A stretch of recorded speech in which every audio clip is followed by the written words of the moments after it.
Hello, everyone, and welcome back to this live episode of In Lay Terms. I'm your host, Payman Ascari, and today I have a fellow PPC candidate, Mr. Ian Kennedy, with me here, and he's not just any PPC candidate. He's running in the by-election in the Cloverdale-Langley City District. Is that correct? Yes, exactly. Yes, I got it right. How you doing? Pretty good. How are yourself, Payman? I'm doing pretty good. I'm pretty cold up here in Whistler. It's like -7. Oh, you're up in Whistler. Oh, geez. Yeah, I couldn't handle the city. I don't blame you. It's so hectic, and it's just getting worse and worse as time goes on, unfortunately. Yeah, I mean, it's a sign of an old man when all we talk about is traffic, but I cannot handle the traffic anymore. I don't blame you. And it's month by month, it seems to be getting worse. And good on you for being able to go up to Whistler and just have a nice, relaxing time up there. Or that's what I hope anyway. I guess next step, I'm going to move to Pemberton and then get a farm or something. Pemberton's a nice community. I do like it out there. Hey, Prairie. It's good evening to you as well. It's a recurring audience member, Prairie. So she's joining us as well. Ian, why don't we get started with a little information on your backstory? Like, where were you born? Where were you raised? I don't know. Where are you now? I was born on the island in Saanich, just outside of Victoria. But I moved to Surrey when I was 1 or 2 years old, and I was raised in Surrey and have lived there for the vast majority of my life. Like right now, I live in a different riding than my parents, but I'm still just a 15-minute drive away from them. So it's kind of nice to be close to the family still. All right, that's cool. And sorry, I'm laughing. It's not a competition, Prairie. It's cold here. It's cold there. It's cold everywhere. I don't envy you, Prairie. That's freezing out there. Oh, I could not. Sorry, go ahead. I could not live in that cold of a city. I just made the connection. She actually lives on the prairie, so. Yeah, I don't know, Ian. So you and I, we've never actually met. Like, what do you do for a living? I'm kind of curious.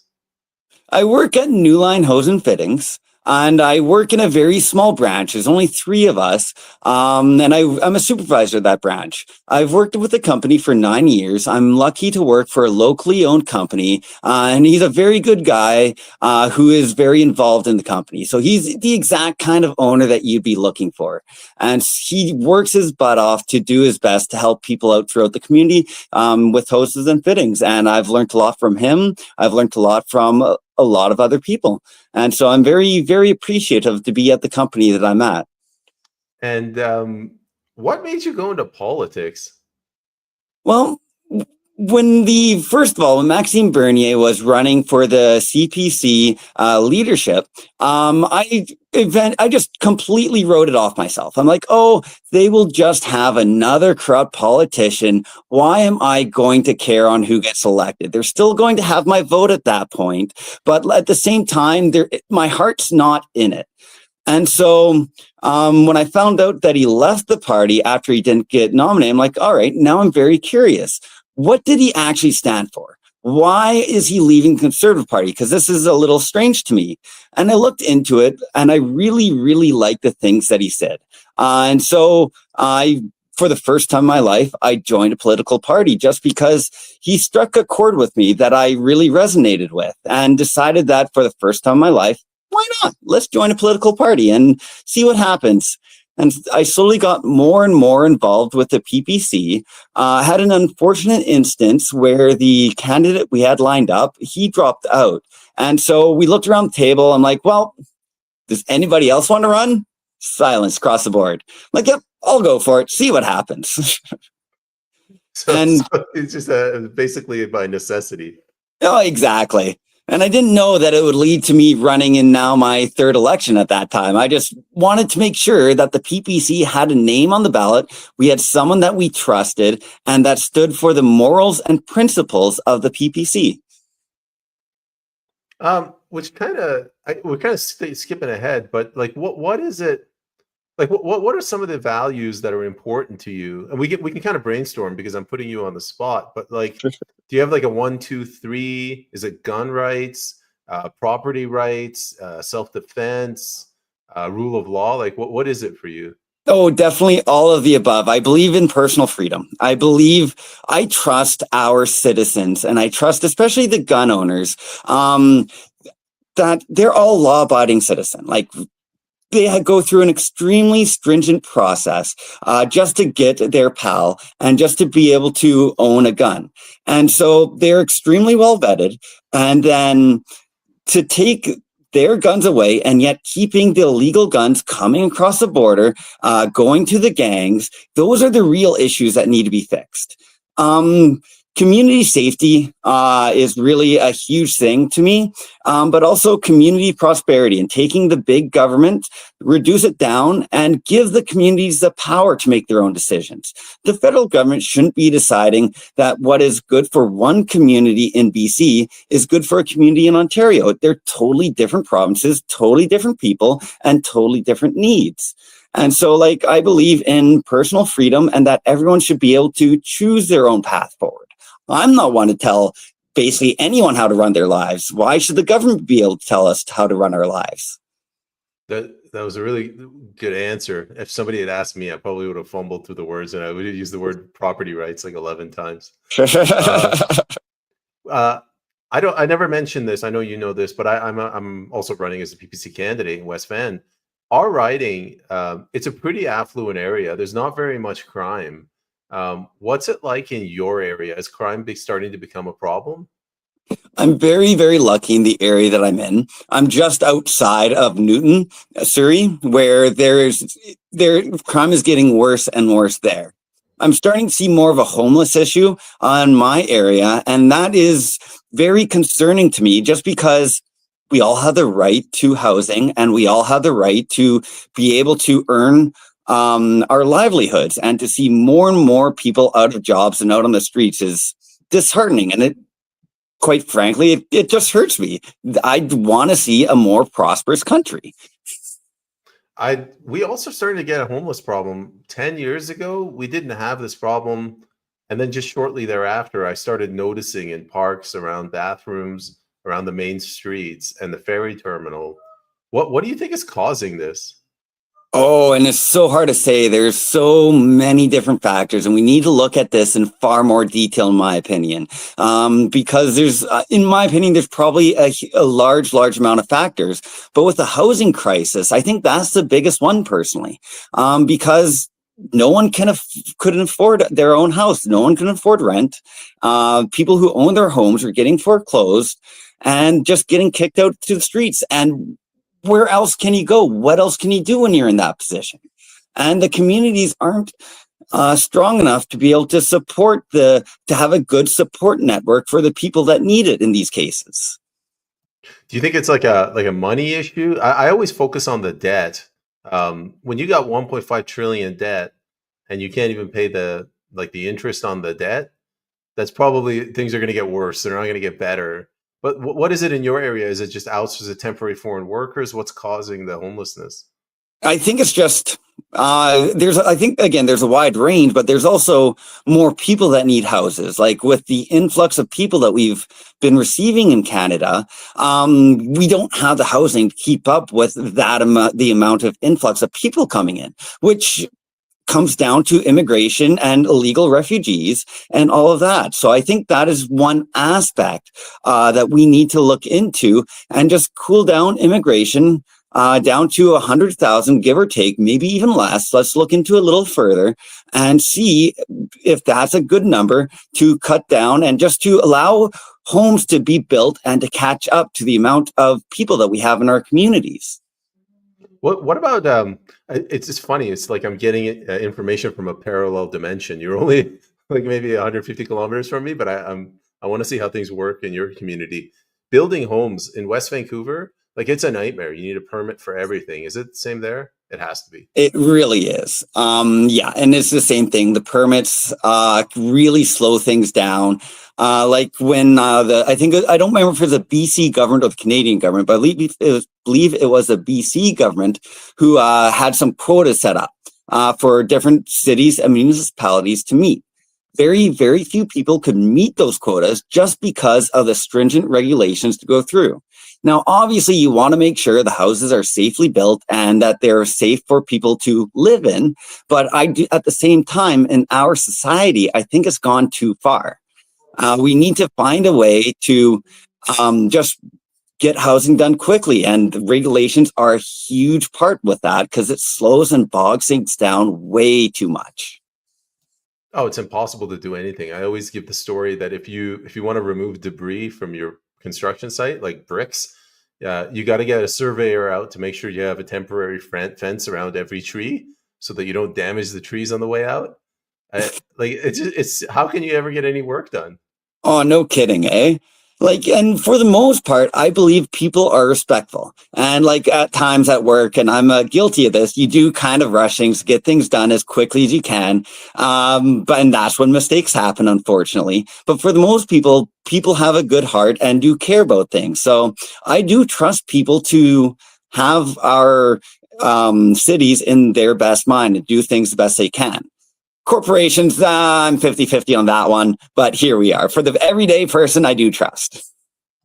So I'm getting I think I blew Prairie's mind with that story about the surveys. Nice.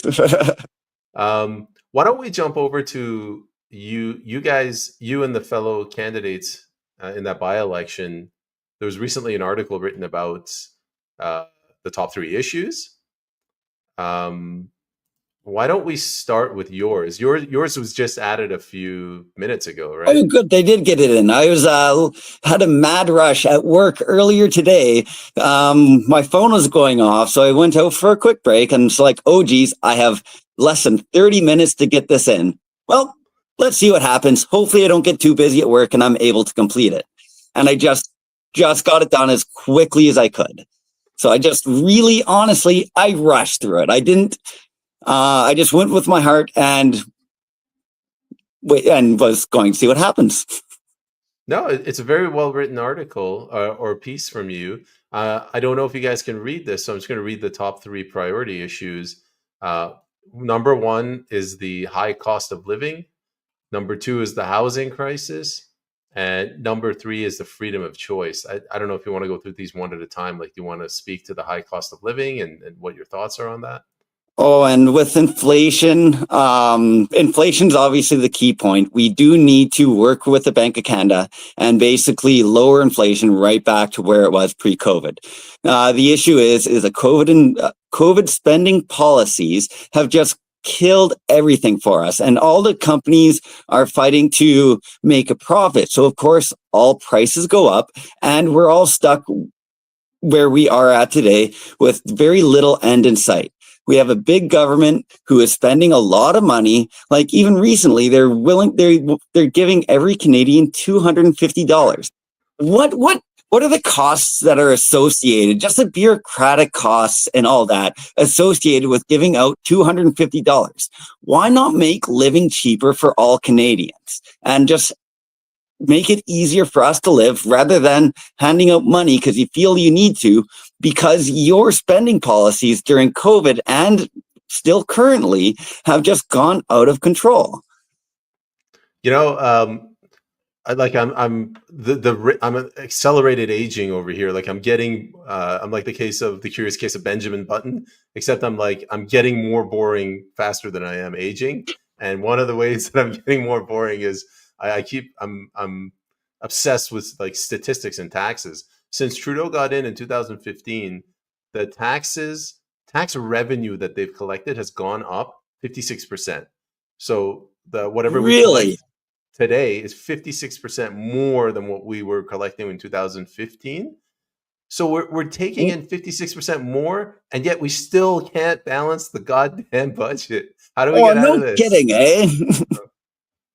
56%. So I didn't know that before. And like sometimes when I read these things, they are extremely frustrating, put it very nicely to me. And that would be one of those numbers. Like, really? It's ridiculous. Like, first of all, that's the horrific figure to increase taxes by. But my point is like this concept of just increasing taxes is clearly not solving the problem. So like, what's the Ian Kennedy solution? Should we fire all MPs? Oh, a lot of them. I don't think a lot of them don't have our best interests in heart. And I do wonder which ones do and which ones don't, as it's very hard to say because of the policies in place of the leaders. But I'm more for a smaller government. I just want to cut the government right down to a very, very basic minimum. You don't need a large government. We just need a small government just to create the right policies for Canadians to be as prosperous and happy as possible and cut out all the other crap. You don't need any, and what is it? Oh, come on. It's been a very hectic 2.5 weeks, and I really wish I had my thoughts together better than what I do now. But like, you don't need the government telling us how to live our lives, having basically the thought police telling us how to think and how to speak. You don't need the government putting money into curtailing the media sources or anything like that. I'm just a shade shy of anarchy, though. Keep everything running smoothly, have the right policies in place, and let the people make their own decisions for themselves and take all of that money out. Have less subsidies for all of these companies that aren't even all Canadian owned. Take out all subsidies. Just get rid of all of those. How many billions of dollars do we put towards subsidies towards companies that really should not be receiving subsidies? Just let the free market take control. People will make their own decisions based on what the best option is for them. That's the way that it should be. Fantastic answer. Sorry, go on. No, go ahead. And so, and that's, again, like I said earlier, there's never one simple solution for everything we have. There's always so many different facets, so many different things that we can curtail here. So Prairie is just on the ball right now tonight. Government has grown 40%. Yeah. So taxes are up 56. Government's grown 40. This is the Ian Kennedy hour. So let's talk about what we can trim. Subsidies for temporary foreign workers. Yay or nay? Like, what's your thought on that? Oh, yay! It's a subsidy. Get rid of it. All right. That's one thing gone. Of course. No, I don't like the what is the Argentinian president where he's like just taking everything off the board. Yeah, and that's pretty much exactly it to me. Like, and then for the foreign workers, so you're just giving companies cheap labor. That's how I view it. And then you're taking away jobs from kids. I don't even think I would have a job at 18 nowadays because it's all going to foreign workers. I want kids to be able to learn the job force. I want them to be able to learn the responsibility that it takes to make it in this world. And we're taking this away from all the kids. What about where else do they waste money? Like, what about all these Ukraine? There we go. That's one. Like, what about? I think it's 50 billion that's earmarked for Ukraine. Oh, that's nuts. But I'm against for getting involved in foreign wars. Like, who am I to judge? And who am I to judge who's right and who's wrong in this case? Everyone loves to judge and say, oh, I'm on this side, so therefore the other side's bad. And I don't think that's the right mindset to have. My personal belief anyway. I think we should be taking all of that money out. I'm also a fan of the backyard politics from the Cold War. You stay out of my backyard and I stay out of yours. I don't blame Russia for being threatened by the encroachment on NATO that's getting closer and closer to their borders. Like, I really can't blame them for being afraid of what we're going to do. We're continuing to escalate the war as of recently, sending more missiles, firing more missiles, and it's just making things worse. We need to have more respect from both sides in the matter and just have that as a basis, just as common decency and as people. I'm totally against spending money to fund people dying. Just period, end of statement. I'm done with these wars. I'm done with these endless wars and just sending our own people of this world, doesn't matter from where, to die. Like, why? Yeah, you're just funding a meat grinder. Exactly. I want a prosperous world for everybody, and we don't do that by killing each other. Just for clarification, I'm not laughing at the people that are dying in that meat grinder. It's a tragedy, but it's just, that's what we're doing. We're prolonging this war. Exactly. And like, I really wish both sides could come to an agreement. And I don't blame Russia for escalating it the way they have, especially it seems like it's a tit for tat. We do something, they do something. We need to all just step back from the brink, just like the Cold War, actually. All right. Where were we? High cost of living. What else can we take away from government? What about Health Canada? Technically, that's a provincial jurisdiction. Yeah, well, and that's exactly my first comment. That's a provincial jurisdiction. It's funny when the Bloc Québécois, they said that they would help fund or help keep the Trudeau government in power, and they give two reasons. One of them was for healthcare. Either the government completely steps back and respects Constitution, or get more money. Well, obviously, I'm for the government respecting the Constitution, taking a step back, because that money doesn't necessarily go to healthcare. Just goes to provincial budgets and they spend it wherever they want. And it's just creating a system where the provinces aren't accountable to us as citizens of the provinces. And they're just the bureaucracy in my opinion anyway, the bureaucracy of the health system is just making it worse and worse and worse. And so we need to hold the provinces accountable for all the money that they spend towards healthcare, and have it go towards more meaningful healthcare, and just have the money spent responsibly. Well, yeah, but good luck getting the government to spend your money responsibly. I mean, they're just throwing the money at the bureaucrats. It's too easy when you have that much money coming in your way to not care on how it's spent. Well, I mean, like if the government gave me carte blanche to print money, you better believe I'm going to give a couple million to Ian Kennedy, 100 million to Max, a couple million to my neighbor. Hell, it's free money. Why not? Oh no, I couldn't even do that. I'd rather just spend properly. Just all right. Where are we losing the money and why? Let's have a proper independent review on all these processes and go from there. But that's also why I'm a fan of like having a partially public healthcare and a private healthcare, and it'll help ease a burden, especially with the wait times and all that we are seeing today. So a two-tiered system is what I'm hearing? That's what I personally am a fan of. Okay. It'll help hold the government more accountable for the money being spent. It'll still have public health care for those that need it.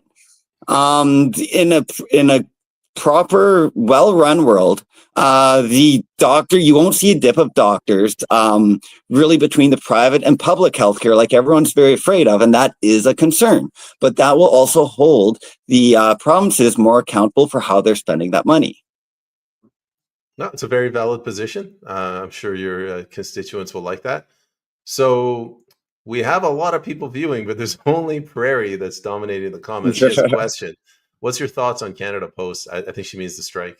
Oh yeah, and especially with I have some PPC merch caught in that strike, still in Ottawa, unfortunately. I think again, it's with the issue with government run anything is the money being properly spent.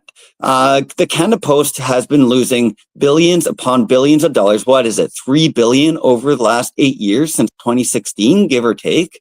That's a lot of money to be lost. Why are they not looking at where this money is going, where it's being wasted, and how to fix it? Or is it just lining people's pockets that the government wants to line? And so it's unfortunate that the workers, and this is affecting everyday people, I fully support a lot of the workers to have a proper paycheck, but at the same time, the issue isn't with the workers. The issue is with the waste of money and the bureaucracy of Canada Post, at least in my opinion. Somebody corrected us. People don't seem to realize that all money proposed for spending comes from their pockets. There's no such thing as government money. So, and that's exactly it. that's it to a T. Yeah, he brings up a good point. I guess we should stop calling it government money. Not wrong. It's our money. It's our taxpayers' money. They are, yeah, exactly right. It's our stolen money. It's not their money. Oh, and yet we willingly give it to them. Yeah, isn't democracy grand? I All just right. blame the governments in democracy. Yeah, whenever I'm having a bad day, I just blame the government. So what do we got? High cost of living. Is there anything else in government we'd get rid of besides, I don't know, Justin Trudeau? Is there anything in That's a good particular? start. That would help reduce a lot. But the issue is, are we going to bring in a liberal light government in power? And that would be my concern as well. But there is so much that we can cut back and cut down on. CBC, again, like you can tell, my theme on this matter is the bureaucracy and publicly funded ones is just prime waste of money. If it was spent properly, I would have far less issues saying that. But the issue is it's not. Yeah, Prairie saying Well, like we don't willingly. Getting a lot of pushback from the audience here. Apparently, we're wrong left, right, and center.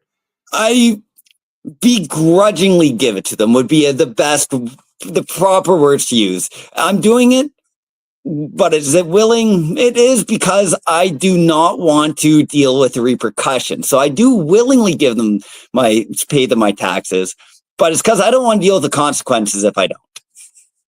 Yeah, it's kind of like a stick up. Well, you can either give me your wallet or you'll die. Oh, exactly. So you mentioned the CBC. What's your view on the CBC? I don't think it properly represents the Canadians as people. I believe it represents the viewpoints of a minority. That's a very loud minority, but the minority nonetheless. And it starts to push more and more upon Canadians and is getting more and more away from our culture as Canadians. I'm going to ask you, Prairie, man, you're killing me here. Under duress. I'm going to ask a question. It's just a devil's advocate question. It's not necessarily that I support this position.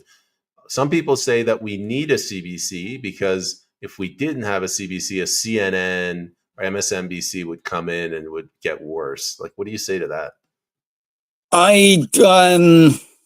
Oh, and who is it? And Bell Media as well. But like, I actually want to, I agree. I want strong communities. I believe that each community should have their say.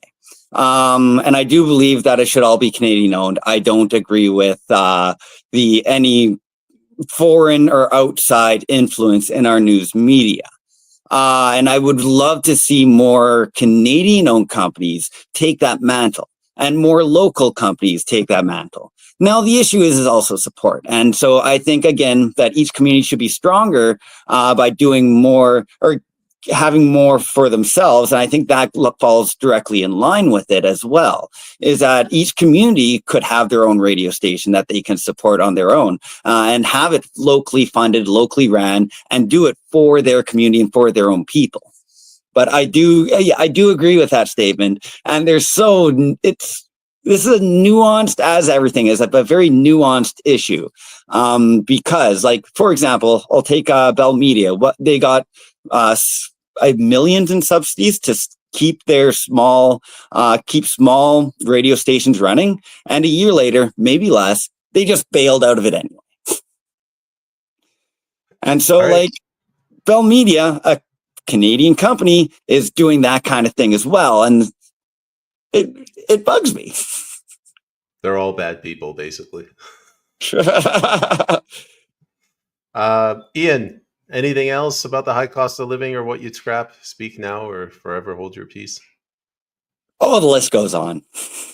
Yeah, there's so many things that we can cut from our government spending that would be better served to stick in people's pockets. I like that. It's music to my ears. Let me keep my money.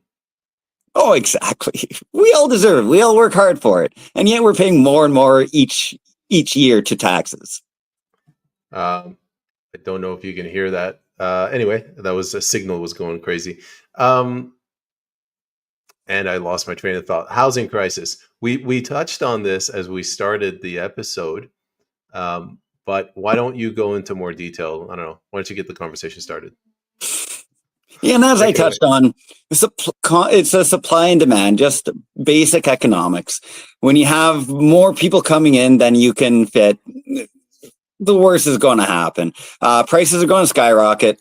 People are going to get priced out of their own homes. And with the COVID crisis that we had, a lot of people couldn't afford to keep up with the bills and got kicked out to the streets, unfortunately.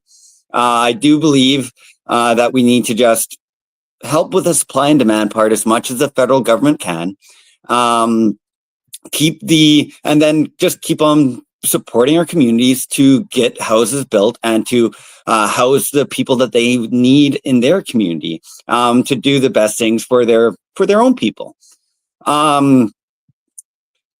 That's really the gist of it, from my opinion. Like, it's all gone out of control. I know in my riding, there's issues with the foreign home buyers and people that will just buy houses and they live in a different country, and it's just more of an investment for them.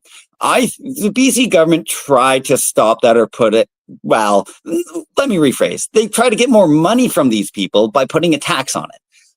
Now, mind you, this is more provincial municipal jurisdiction. I don't want to step toes on it, but I personally believe that this should come to an end. We need this housing now.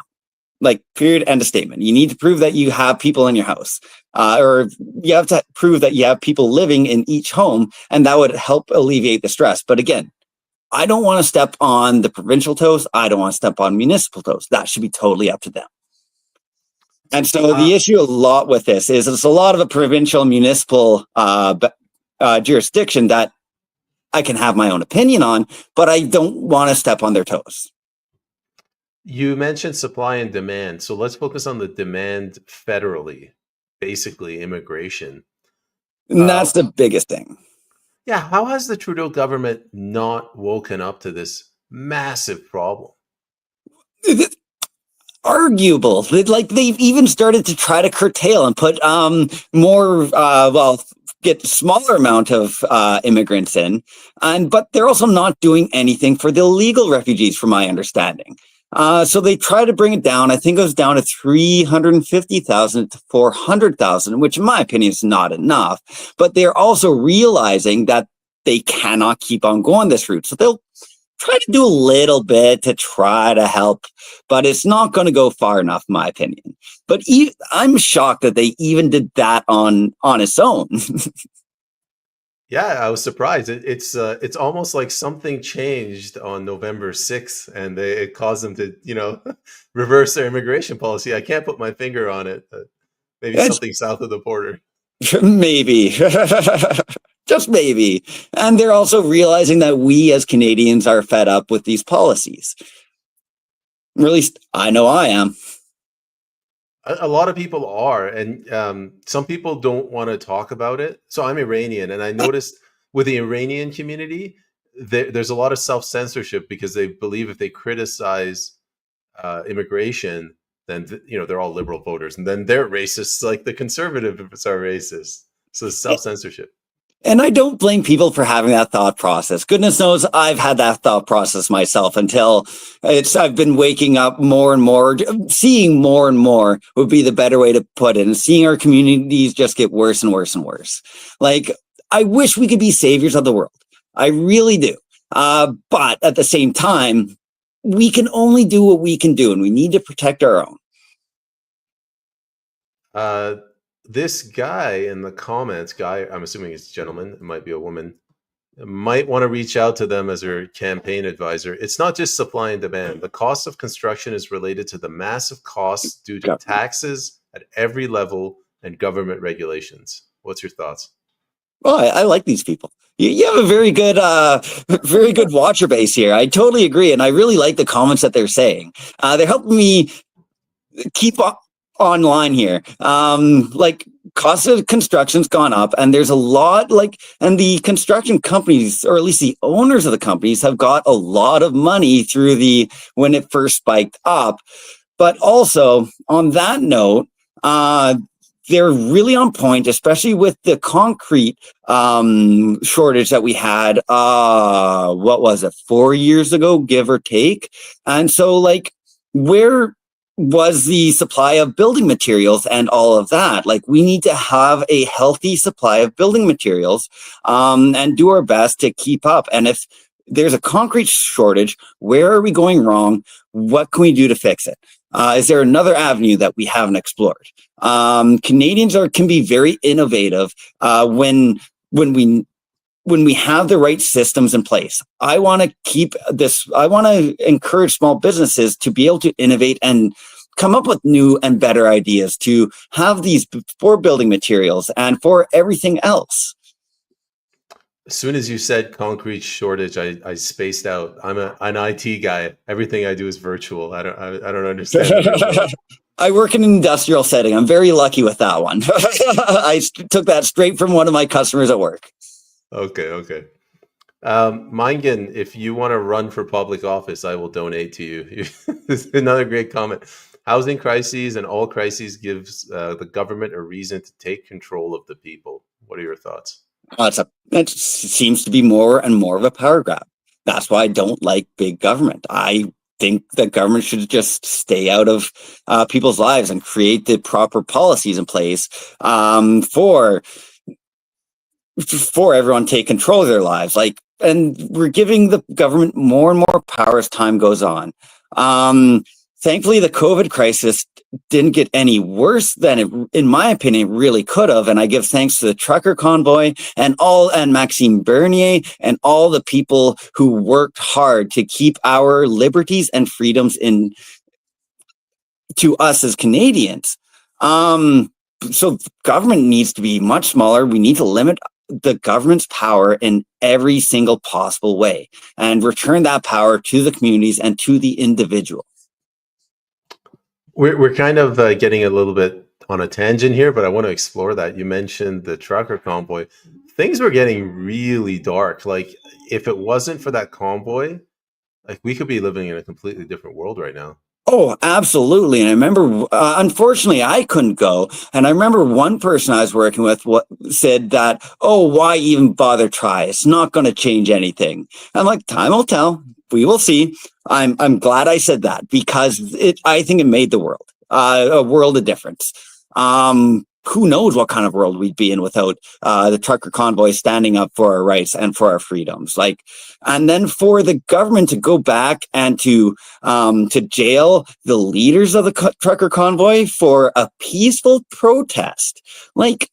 They were just, yes, there was a lot of them and they're taking up the streets, but they were every video that I saw was very friendly, very welcoming. They're always there to lend warmth to one another. There's a fire and someone needed to be warmed up.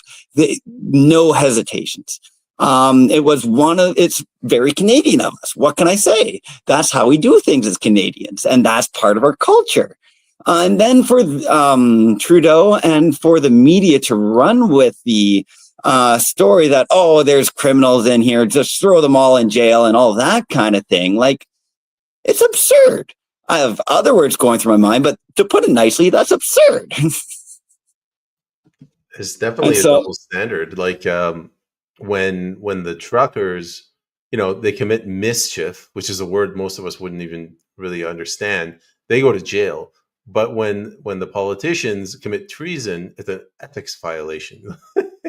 Oh, and there's no proper investigations done into this. We've been hearing that some politicians are in other countries' pocketbooks, and yet nothing's happening. Nothing. Welcome to Canada. Here's another tangent. So I got to read two. This is from Prairie. She's talking about a testimony from Mark Miller and immigration. Oh, wait, there was one before it. I've seen a great clip out of a committee earlier today. Shocking. Did you see this one with Mark Miller? No, I haven't. I'd love to hear more about this one, in all honesty.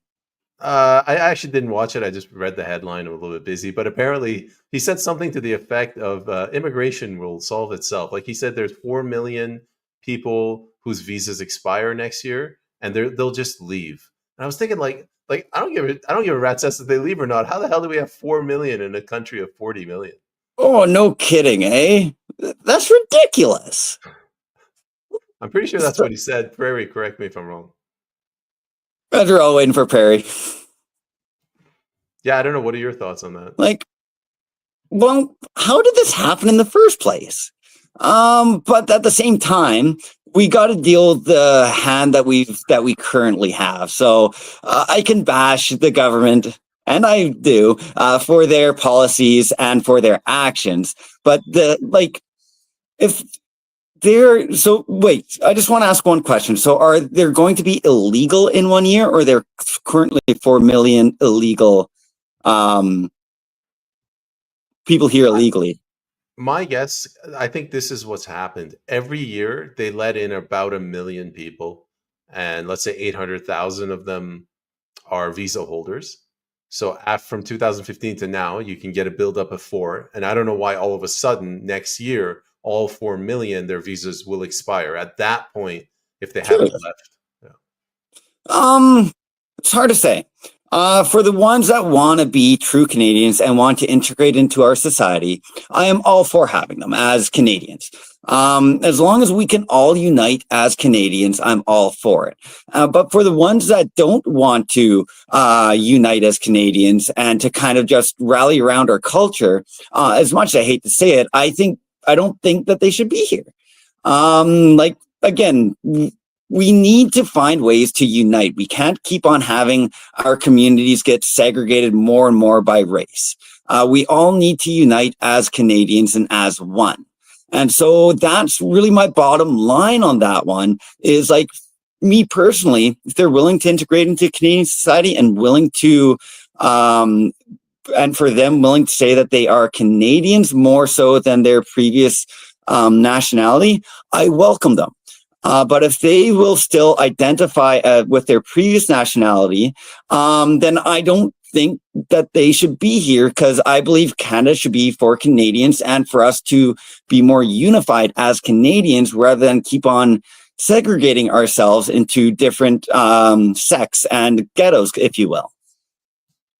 Yeah, I think pretty much what you said. I just phrase it this way. Like this whole concept of post-nationalism was a huge mistake by Trudeau, because he basically said, like, we have no culture, come on in.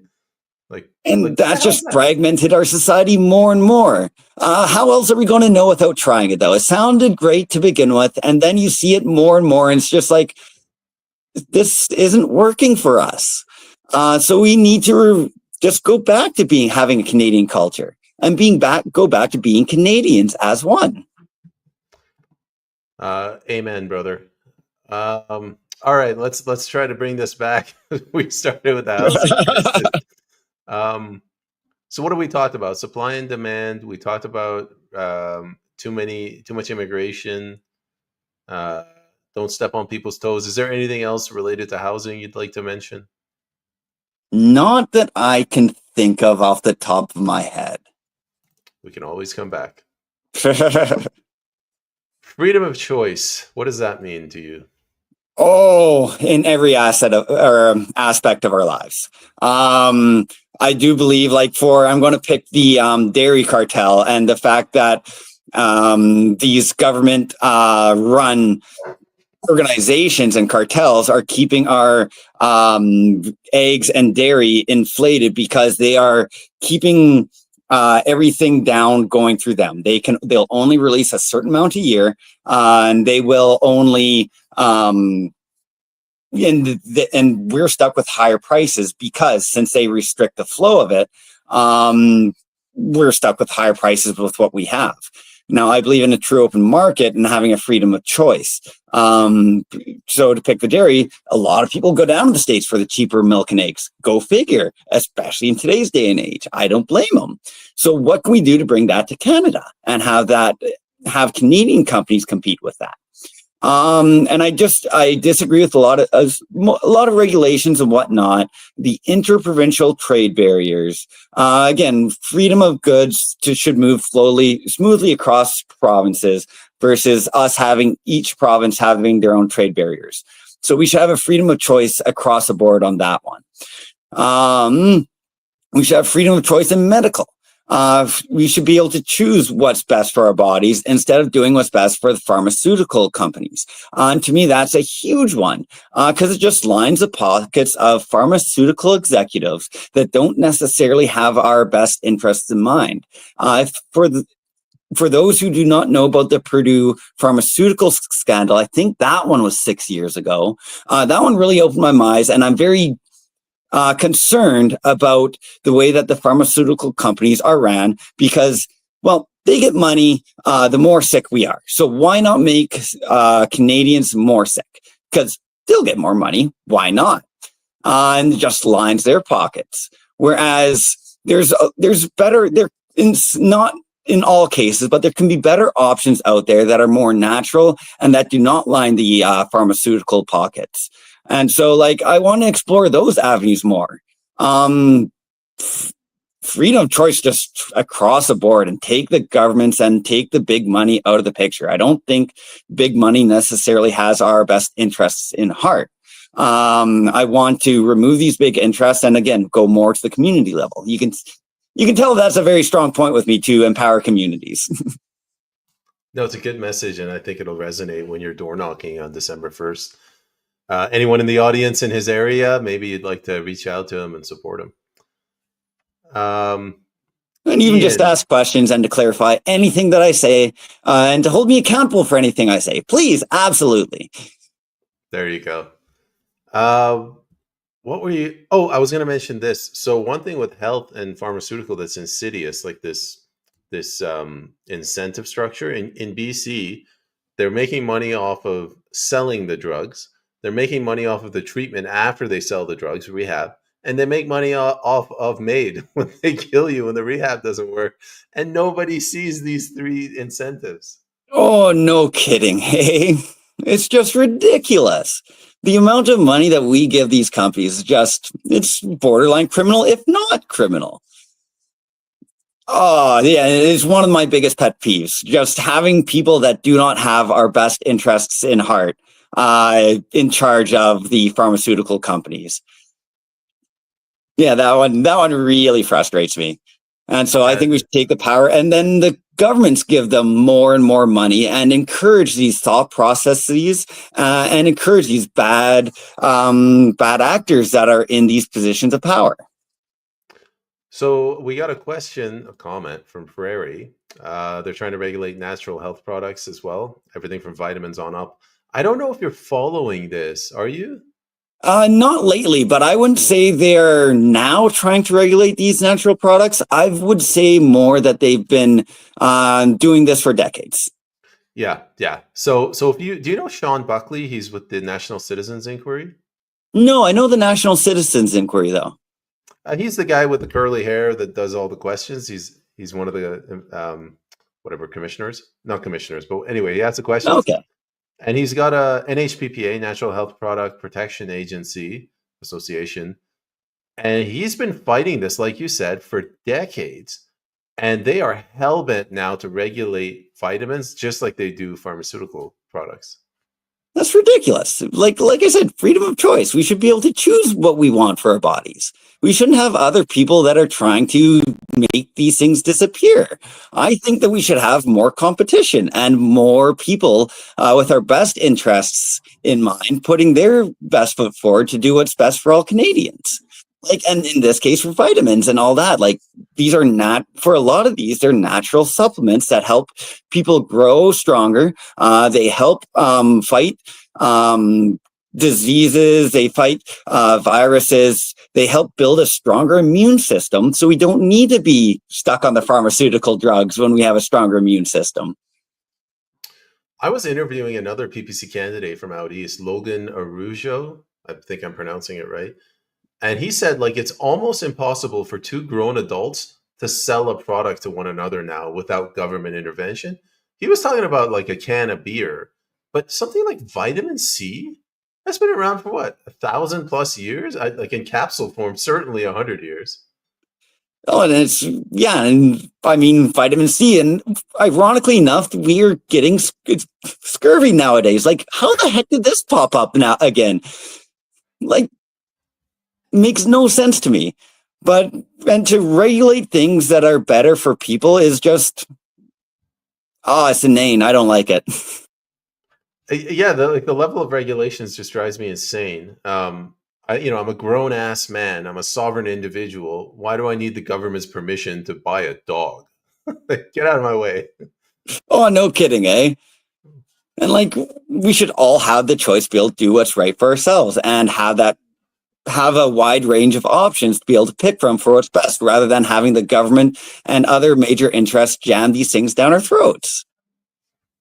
So, on the issue of freedom of choice, you went through a whole bunch. I only remember one, which was, freedom of health, health decisions. What else did you say? Oh, and I would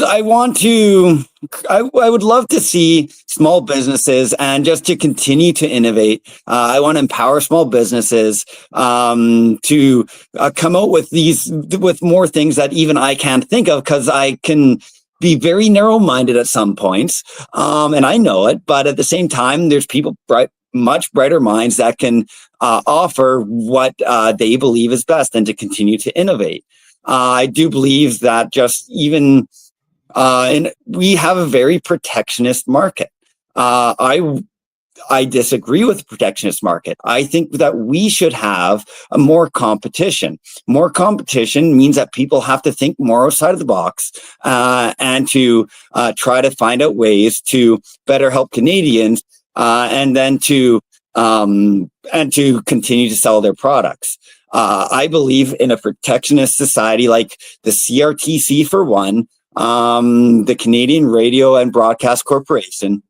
I think I might have butchered that a little bit. I don't, but I always mess it up too. But the CRTC has a wide range of power. They're keeping the prices inflated for cell phones, for internet. And then they're trying to dabble a little bit into bringing competition, like with Kudo and subsidiaries of these bigger companies. Whereas I believe that we should abolish the CRTC, make it a true free market, and have, hopefully, Canadian companies will continue to innovate and do what's best for Canadians, and to keep money in Canada. So I'm against all these federal regulations that are keeping this protectionist economy going, and to really have a true free market economy. No, well put. So we got a very difficult question from Maingan, the gentleman or woman I was praising earlier. How can you convince the 25% of the workforce that works for the government to vote for the PPC? That is a tough one. Oh. Well, yeah, that's a very good one. Given bigger pensions.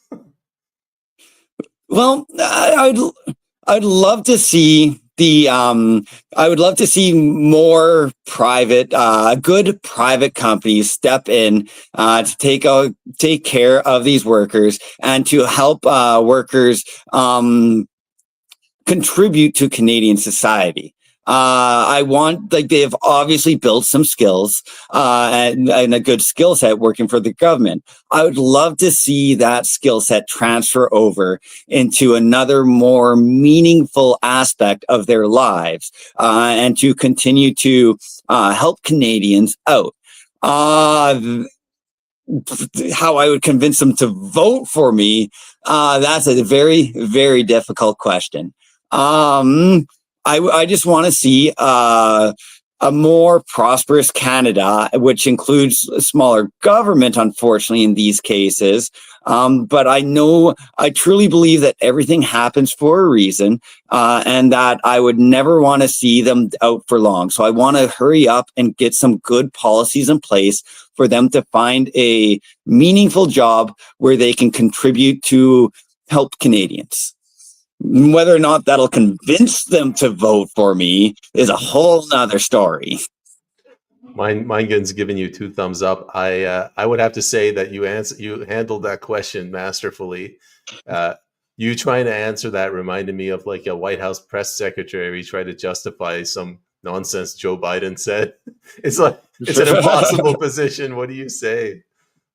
Oh, it really is, and I can't please everyone. I'm very sorry. You're gonna have to excuse me for just 2 secs.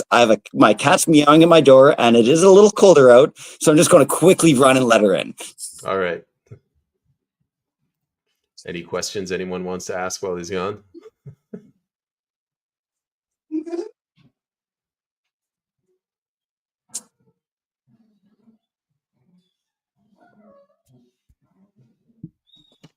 Welcome back.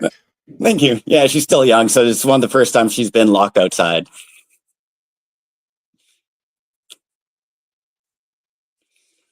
Sorry, where were we? I apologize for the interruption. I can't hear you. Is that on me? No, it's me. My dogs are going crazy back there, so I have mute constantly.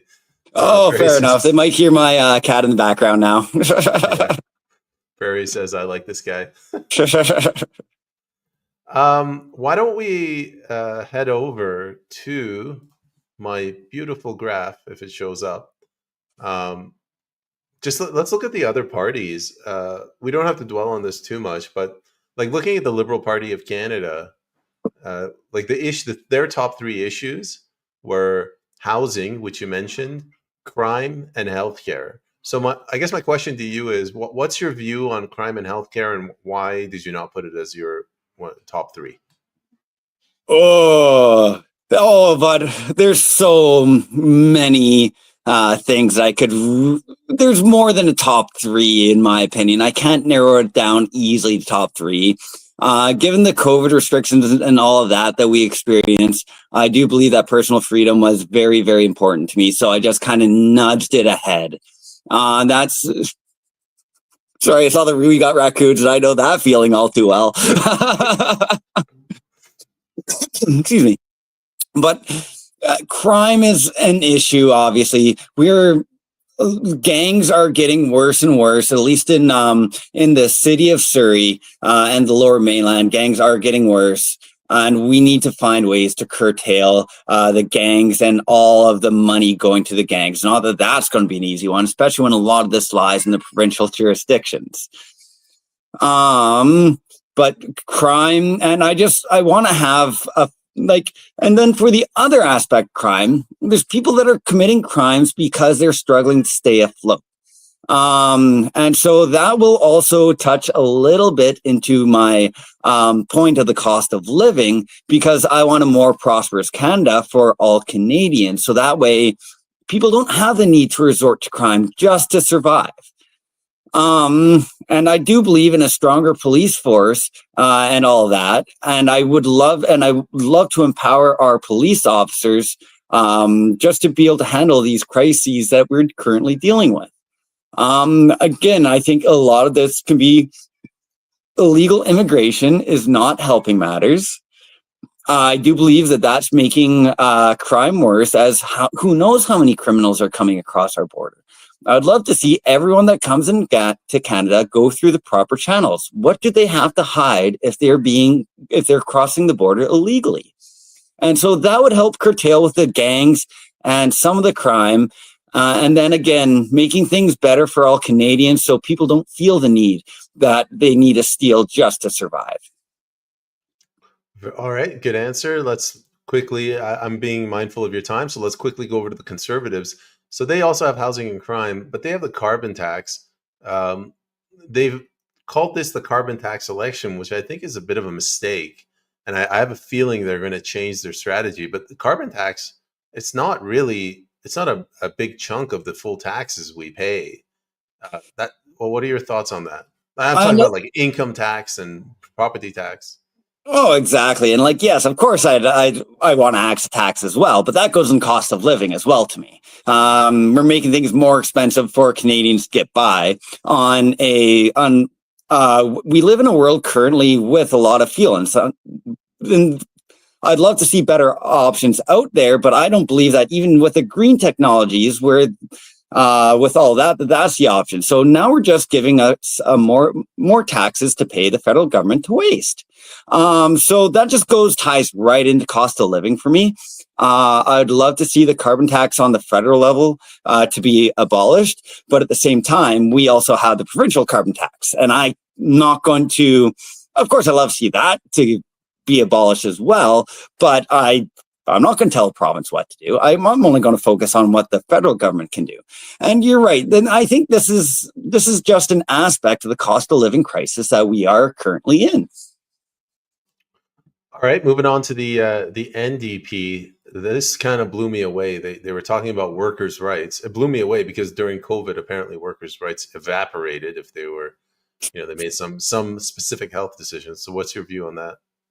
Oh, I I wonder if the NDP is mainly going with the unions aspect of it because they are a very pro-union party. So I think that's kind of where it all comes down to, is they're going more on the union side of things.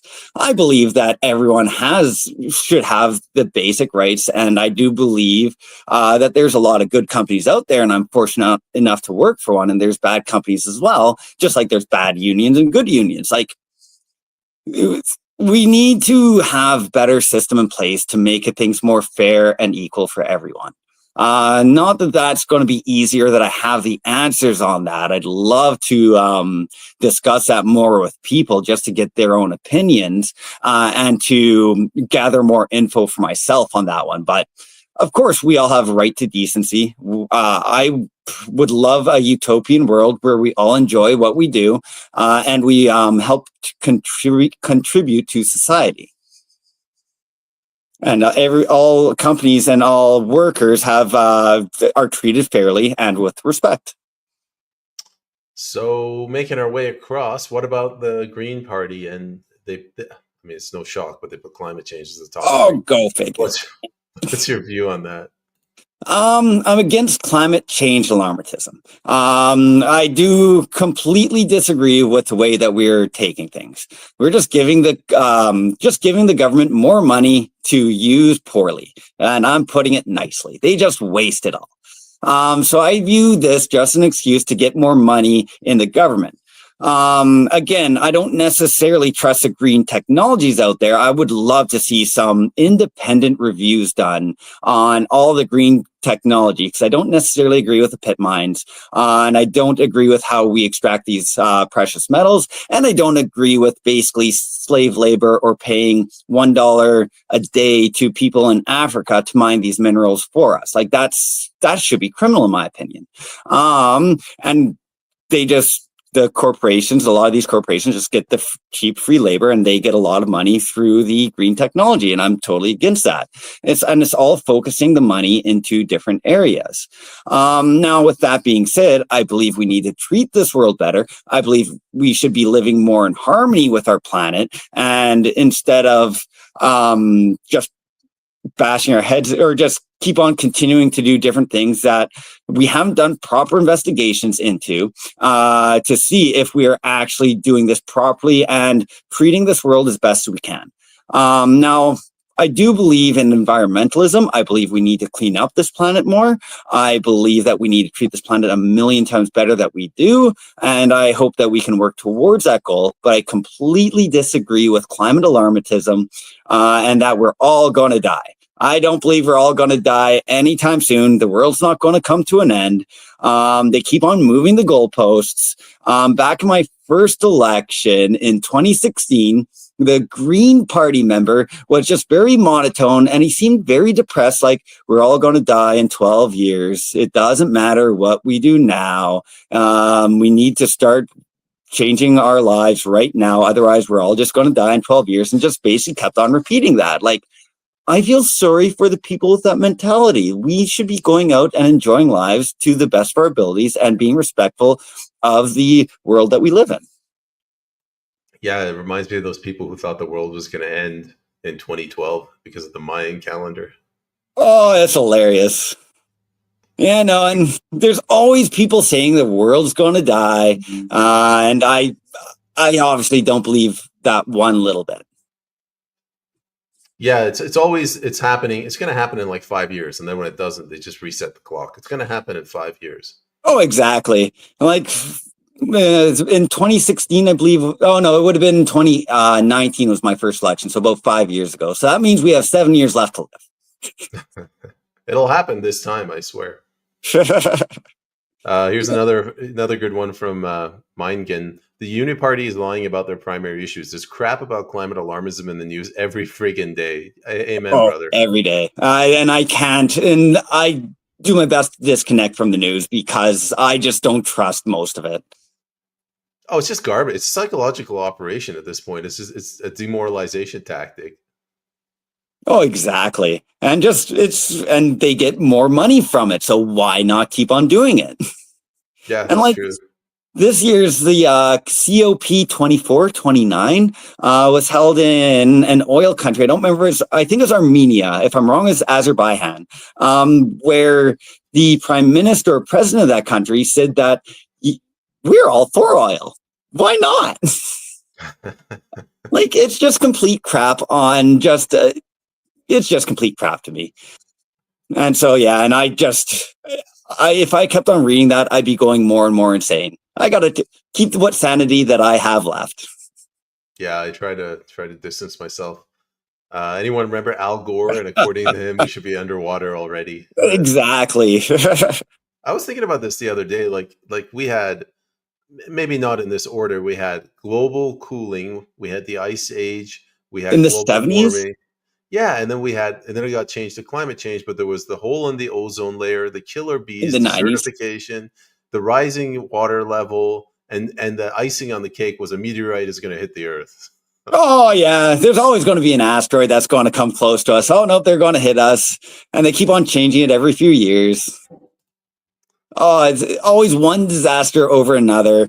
And the unfortunate part is it keeps people afraid and living in fear, which I understand where they come from, but I would not want to live my life in fear of just dying one day. Well, that being said, if I die, I die, but why would I live in fear of it?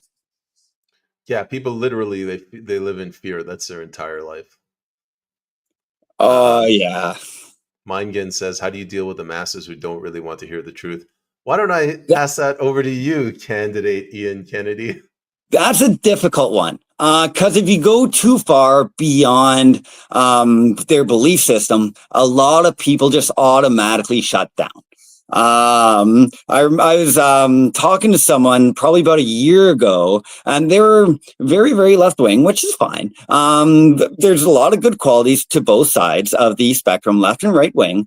But they were saying how the other side is completely brainwashed. And like, I kind of muttered just said it very quietly because I didn't think she was going to really really think about what I was going to say. But I said very quietly, I think it's the same for both sides, which is true. I do think it's the same for both sides. And so she kind of took back because I didn't directly attack her. I didn't directly attack her beliefs. And she's like, huh, you have a good point. So it's a matter of phrasing things well enough so that you're not directly criticizing them or appear that you're on the other side. I have my own beliefs on everything. I'm on my own side. And my beliefs, they can change and they do go across the spectrum. So I think if you're able to relate to people, you find things that you can relate to them, and then kind of say, hey, I see where you're coming from, but this is my point of view. And then there's also like more of a 10% rule as well, because you don't want to go, which is where I was going to go with to begin with. Then I went on my tangent. But you give a 10% rule. Like you don't want to go and have them shut down on you. You just start by giving them little tidbits like, hey, what about these studies? And what about all these things? And then you do slowly ease them in, which in politics, you don't always have that. The time to slowly ease people in, but that's how people better accept and more understand where other people are coming from. Because it is my opinion that everyone believes what they believe, and there can be a good reason for that. So I'm not going to throw arguments out the window because I've never heard of it or anything else. Always give them the time of day to listen, see where they're coming from. They may have a lot of very, very good points, and to go from there. There you go. That's why Ian's a better politician than I ever could be. Ian, just to finish the episode, in fairness to our libertarian brothers and sisters, what's your view? I'll just read them out. The Libertarian Party. Let me bring this guy up. We have limited government, sovereign individual, low taxes, low spending, property rights. What you say? What do you say to that, sir? Oh, I'm definitely part libertarian at heart. No doubt about that. I really, really like those points. Sorry, I'm just gonna like. As I said earlier, I'm for small government. I'm just on this, just away from anarchy to keep everything in control and keep everyone accountable for their own actions. So I want a small government that's not wasting our money. I just want a small government that's using and spending as little money as possible, keep more money in our pockets, and empower each community to spend the money where they best feel fit that will help their community out and help their community be stronger. So I completely agree with the libertarian on, well, honestly, a lot of points here. Yeah, me too. Same, everything you said, same for me. Ian, let's see, let's end the episode, but why don't we let the audience know where can they go to follow you? Where can they go to learn more about you? And most importantly, where can they go to donate to you? You can go. Honestly, the best place to reach out to me is on Twitter or Facebook. I need to increase my online presence more, but I am absolutely available. I believe my Twitter handle is Ian Kennedy PPC, but I need to double check that. And so that is somewhere that I definitely need to improve upon, to be brutally honest. You could get a hold of me on Facebook through Facebook Messenger. Again, Ian Kennedy, I shouldn't be that hard to find, especially right now, given that the election's going on, and I should be probably pretty high up on the Ian Kennedys, because goodness knows there's a lot of us. As for donating to my campaign, and having some issues getting my bank account set up. It'll all be sorted out tomorrow. But for the meantime, I would honestly just love for people to donate to the Fraser Valley PPC District Association. They are very tremendous people over there. And I know that they will make sure that the money goes towards my campaign. And they're just absolutely tremendous. And I'm very thankful for their support, for their help and hard work. Am I muted? No, I'm not. The Fraser Valley PPC. These guys? Perfect. Exactly. So that is. I'm terrible at asking for the money aspect, because I know, especially as things are getting more and more difficult as time goes on, it's getting harder and harder for people to have the money to donate to anything. No. I always say donate to the Hungry Candidates Foundation. So if you go to fraservalleyppc.ca/donate, you can donate up to $1,725 and you get like a bunch of it back. I'm not much of an accountant. You get 500 back. I think the sweet spot is $400. If you spend $400, absolutely, you get 375 back. I don't know how. Or you spend 400, you get 300 back. That sounds pretty good to me. Oh, absolutely. It's a great deal. Yeah, it's a win-win. And yeah, no, and that one's we're getting up and going, but it's been a slog of it so far just to get my name on the ballot. I've spent a lot of my time just trying to get my name on the ballot, gathering the 100 signatures from electorates or people who can vote in Cloverdale-Langley City by-election, and everything else is starting to fall in place now. Yeah, if anybody wants some advice in future, if you want to run for a party, don't run for the PPC, run for the Democrats, because you can get dead people to sign for you. But the PPC will allow us to have our own opinions and to be ourselves. So I might be highly biased, but yeah, I recommend that anyone who's interested to put their name in and see if they want to run for the PPC. Harder work, but it's definitely more rewarding. Oh, absolutely. And I mean, I enjoy talking to people. I enjoy discussing